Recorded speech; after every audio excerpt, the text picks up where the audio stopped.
Yeah, I was. I hadn't seen my kids in 4 or 5 days, or my ex, and I phoned the police, and we had been in an argument the day prior, 5 days prior. I phoned the police and I said my kids are missing.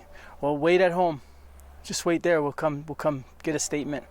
And they came, and they said, "You're Darcy." Yeah, you're under arrest. And I was like, what? I said, this is wrong. Then it started coming down. When I was in the car, that you could see they were chatting, and I almost feel that they were as confused as I was, because I had been in there a few days before asking for help from the police, saying there was some drug issues at my house. And got to the police station, and they said, you're under arrest for 3 counts of assault and 2 counts of criminal harassment. I really didn't get a lot of information that night. I was in the jail, in the police station for 24 hours. They gave me my papers, said you can't see your kids, you can't go to the house, you can't go to the kids' school until further notice. An EPO, emergency protection order, and then there was arrest conditions also. Because I was arrested and formally charged with assault, that there's conditions laid out. Do not contact the ex, do not contact her new boyfriend, do not contact the kids, do not go within 200 meters of the home, do not go within 200 meters of the school. An EPO is separate from somebody being charged with assault. Did you have both those things happening at the same time? Yeah, on top of each other, yeah. Because you usually can't defend an EPO, but you can defend against the charge of assault. Right. Did you go to court and defend that? Yeah, but it's not till December. Oh, so that's still Yeah, December is the first trial conference, and then the actual trial will be in April. How much time has elapsed since you were served? 1 year. Did they keep extending the EPO? Yes, it's extended till November 23rd, I believe. And the charges, of course, they stay extended. They just happen when they happen. You go to court. Yes. But the EPO, you have to go in and extend it. So were you ever involved in the court to do with that extension? Yeah, to do with the EPO, and it was kind of not funny, but unorganized for me. I didn't really know what it was. I thought I would go in there and say, this isn't real. This doesn't happen. Like, my kids are not scared of me. They want to see me, trust me. And I went in, and of course, because she's on that side, they have help with a lawyer. I hadn't yet had a lawyer other than a criminal lawyer I'd spoke with, and the criminal lawyer had said you need a family lawyer to deal with that. Well, it all came too fast. Too much money out right now, like here to the criminal lawyer, and they just extended it basically. Did she have a lawyer tied to the EPO system, or was it somebody she hired? No, it was like supplied. I can't remember what Crown. Right. Like I can't remember what you call it, but sure. Legal aid, basically. Legal aid. Yep. Probably with an EPO angle. Yep. Okay. Now, have you been in court at all to do with the charges, not the EPO, but the charges against you? One was a preliminary hearing. That was it? That's it. Then you have to wait a year. Yep. She was there. Yep. Okay. Yep. Did you get to speak on your behalf at all at that point? My lawyer did at that point. I did not speak at all.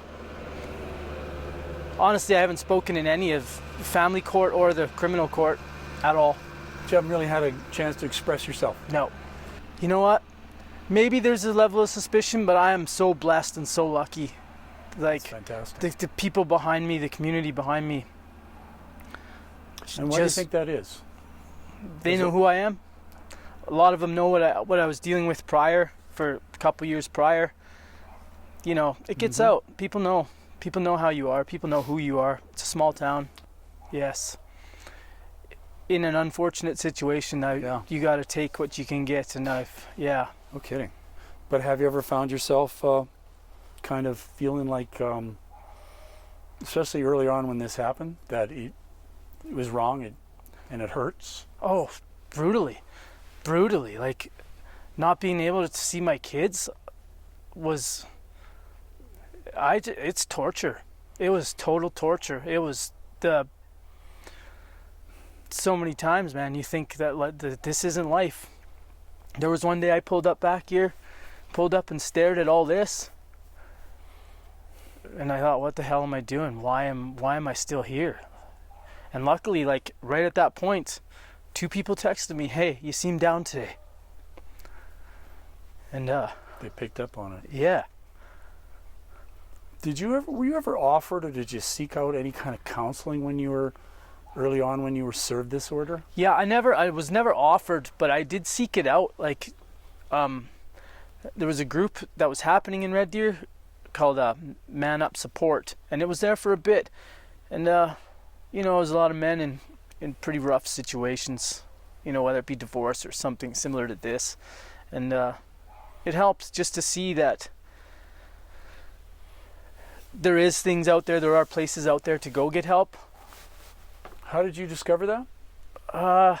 It was actually on the radio one day, just out of the blue. Just luck, eh? Yeah, and it just happened. And then through there, they would have counselors come in, or lawyers come in, or an ex-prosecutor came in, and they would just chat about these kind of things, about domestic violence, false allegations, even real situations.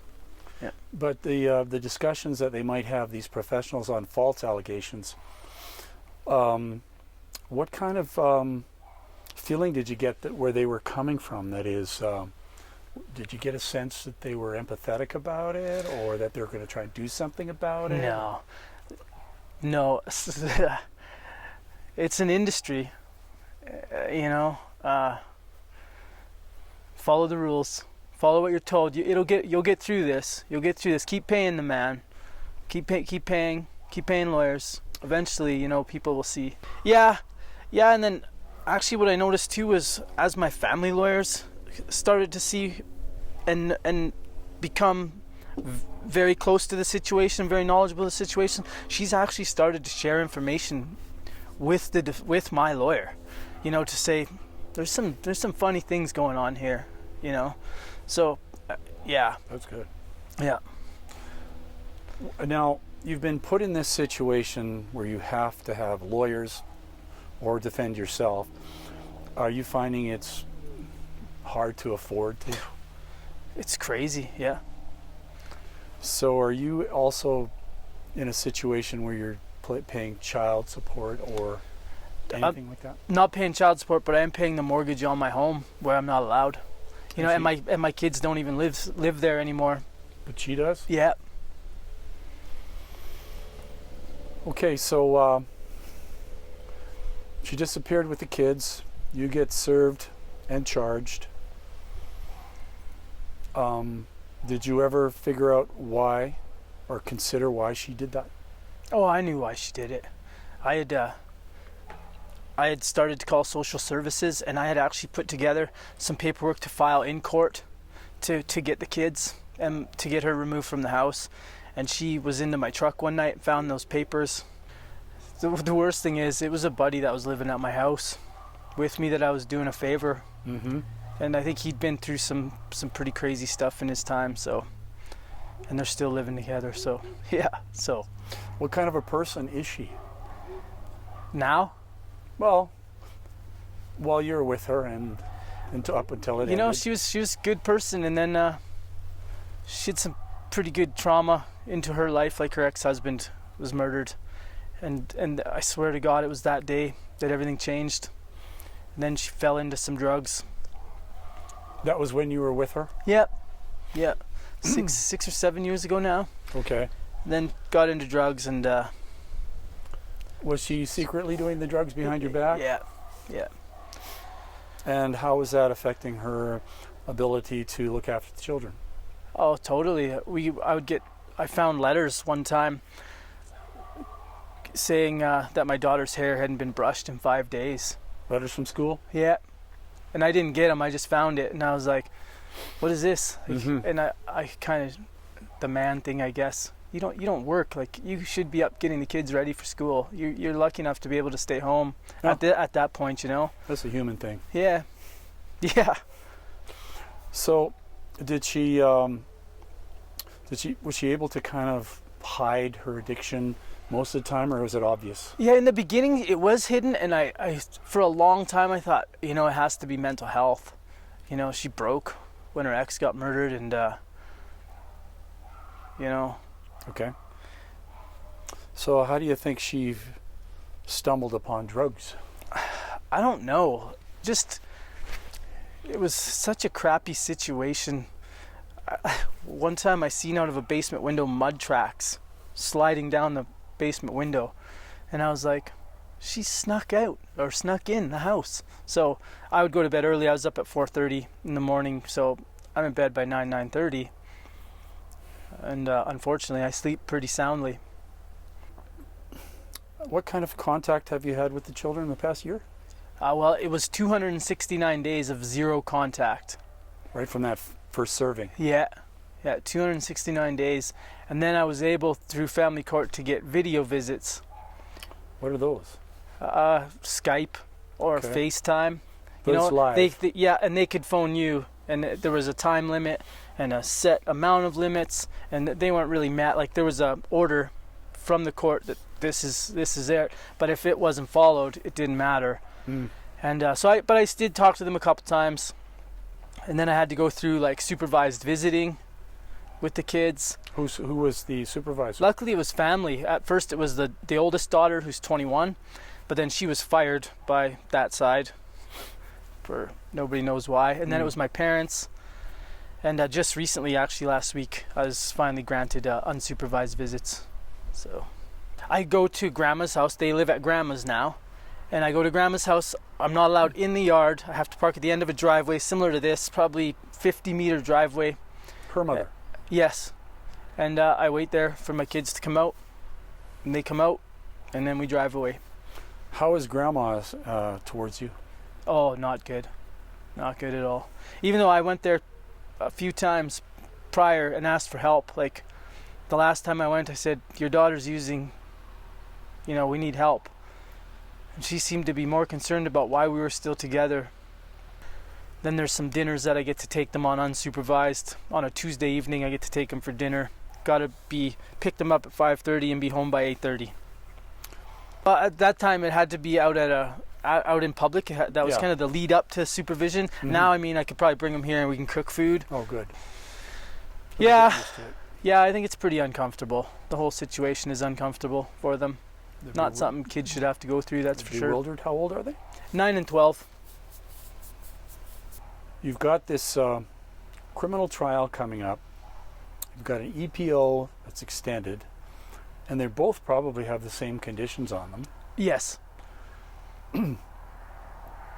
Why do you think they keep the EPO going?